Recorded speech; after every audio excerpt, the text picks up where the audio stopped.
Welcome to the Tech Egg. Don't get scrambled. Enjoy the video. You start by prepping files and tools. Ensure your GPU drivers are current and that 3D Paint or a compatible editor is installed. Open the model file, use obj or FBX for best compatibility, and set canvas units like or cm so scale is accurate. Once done, enable snapping and a visible grid to place objects precisely.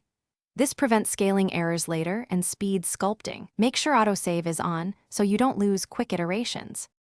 You now shape and texture the model. Use add/subtract brushes with varied strength to build form, then smooth and refine edges.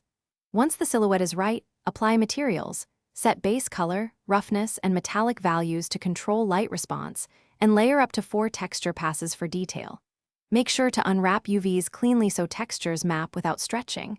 Bake normal and ambient occlusion maps to capture surface detail. After each major change, rotate the model and check from multiple angles to catch issues early. You finish by exporting and prepping for production. Choose SDL for 3D printing or GLB/FBX for web display and confirm 1:1 scale. Repair the mesh, close holes, remove non-manifold edges, and apply transforms so slicers accept it. Then slice. Set layer height, supports, and infill percentage and preview layers. If prints fail or textures glitch, troubleshoot by checking normals and scale. As a key tip, run a mesh repair tool to automatically fix tiny. Thanks for watching. Consider subscribing if I helped unscramble your problems.